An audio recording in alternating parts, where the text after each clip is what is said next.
नाना प्रकार के कल्पों के वर्णन सहित चतुर्विधि सृष्टि तथा चतुष्पाद गायत्री का प्रतिपादन।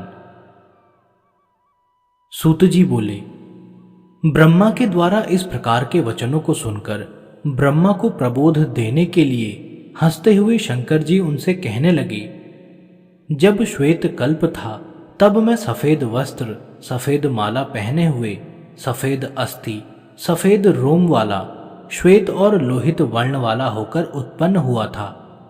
तब उस कल्प का नाम भी श्वेत कल्प हुआ। तब उस समय मेरे से ही उत्पन्न श्वेत वर्ण, श्वेत लोहित ब्रह्म नाम वाली गायत्री भी उत्पन्न हुई। तुमने अपने तप के द्वारा मुझे जान लिया और सद्य झट ही पैदा होकर मेरे पास आए। इसलिए तुम्हें जो भी ब्राह्मण सद्योजात और गुह्य नाम से जानेंगे वे मोक्ष प्राप्त कर मेरे को प्राप्त होंगे। इसके बाद मेरे द्वारा लोहित वर्ण धारण करने पर लोहित नाम का कल्प हुआ। उस समय लोहित वर्ण के मांस, अस्थि तथा दूध वाली लोहित स्तन वाली गायत्री देवी गौर रूप से उत्पन्न हुई। तब देवी के वाम होने पर मैं वामदेव हुआ। तब उस समय भी तुमने मुझे जान लिया। उस समय मैं वामदेव नाम से भूतल पर प्रसिद्ध हुआ। जो लोग मुझ वामदेव को जान लेंगे वे रुद्र लोक को जाएंगे और लौटेंगे नहीं। तब मैं योग क्रम से पीत वर्ण का हुआ और मेरे द्वारा किए गए नाम से वह समय पीत कल्प हुआ। वह ब्रह्म सहित गायत्री भी पीत वर्ण, पीत लोहिता तथा पीतांगी गायत्री उत्पन्न हुई। हे महासत्व, तब तुमने योग युक्त चित्त से मुझे जाना। वहां पर तत्पुरुषत्व रूप से मुझको पहचान लिया। हे ब्रह्मा, तब मेरा तत्पुरुष नाम हुआ। जो मुझ रुद्र को तथा वेद माता गायत्री रुद्राणी को तप से युक्त होकर जानेंगे वे फिर लौटकर नहीं आएंगे। इसके बाद जब मैं कृष्ण वर्ण का उत्पन्न हुआ तब वह कल्प भी कृष्ण नाम से कहा गया। उस समय मैं काल के सदृश तथा लोक प्रकाशक हुआ। हे ब्रह्मन, तब मुझको घोर पराक्रमशाली तुमने जाना। उस समय गायत्री भी कृष्ण लोहिता और कृष्णांगी हुई। ब्रह्म संज्ञा वाली गायत्री जिस समय उत्पन्न हुई उस समय मैं पृथ्वी पर घोरत्व को प्राप्त हुआ। ऐसा जो मुझको भूतल पर जानेंगे उनके लिए मैं अघोर, शांत तथा अविनाशी हूंगा।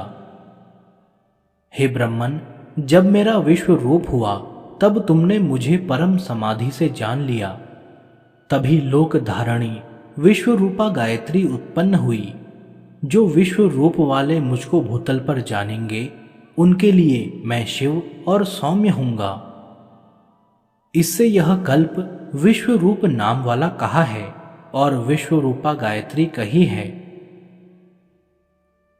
सर्व रूप मेरे 4 पुत्र हैं जो लोक सम्मत हैं, जिससे प्रजा के सभी वर्ण उत्पन्न होंगे तथा सभी वर्णों में सर्वभक्ष और पवित्र भी होंगे। मोक्ष, धर्म, अर्थ और काम नाम वाले ये पुत्र हैं। वेद भी 4 प्रकार के होंगे। 4 प्रकार के ही वर्ण ब्राह्मण, क्षत्रिय, वैश्य और शूद्र होंगे। आश्रम भी 4 प्रकार के होंगे तथा धर्म के 4 पाद 4 ही मेरे पुत्र हैं। इसलिए चतुर्युग अवस्था में चराचर जगत अवस्थित हैं। भूलोक, भुवहलोक, स्वहलोक, महलोक, जनलोक, तपलोक, सत्यलोक तथा इससे परे विष्णुलोक है। भू, भुवः, स्वः, मह यह 4 पाद कहलाते हैं।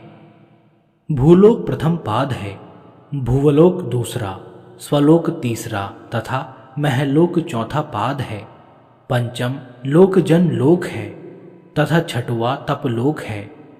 7वां सत्यलोक है जिसमें मोक्ष पाने वाले मनुष्य ही जाते हैं जो लौट के नहीं आते।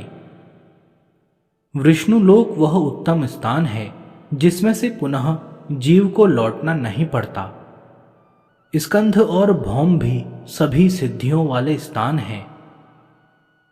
रुद्रलोक योगियों का शुभ स्थान है, जिसको ममता से रहित, अहंकार से रहित, काम क्रोध से रहित द्विजाति लोग ही देखते हैं। हे ब्रह्मा, यह जो 4 पैरों वाली गायत्री देखी, उसके पादांत में विष्णुलोक, कुमार, शांत, ओम, महेश्वर लोग कहे गए हैं। इसके द्वारा ही सभी पशु 4 पैर वाले तथा 4 स्तन वाले होंगे। सोम मंत्र से युक्त मेरे मुख से जो गिरा वह प्राणियों का जीव है। इस प्रकार उत्पन्न जीव स्तन पीने वाले होंगे। उनकी सोम, अमृत तथा जीव संज्ञा कही है। इसके बाद 2 पैर वाले तथा 2 स्तन वाली सृष्टि हुई। वह सभी 2 पैर वाली तथा 2 स्तन वाली सावित्री देवी से उत्पन्न हुई। इसके बाद यह देवी अजा रूप से उत्पन्न हुई। इससे सब बल वाली, सर्वभूतों को धारण करने वाली यह देवी तुमने देखी। इसके द्वारा सभी यह विश्व रूप प्रजा उत्पन्न हुई। तप से युक्त होकर जो ब्राह्मण मुझे देखेंगे, वह तमोगुण, रजोगुण रहित मनुष्य लोक को त्याग कर मुझे प्राप्त करेंगे तथा मेरे लोक से पुनः लौटकर पृथ्वी पर नहीं आएंगे। ऐसा ब्रह्मा से शिवजी ने कहा।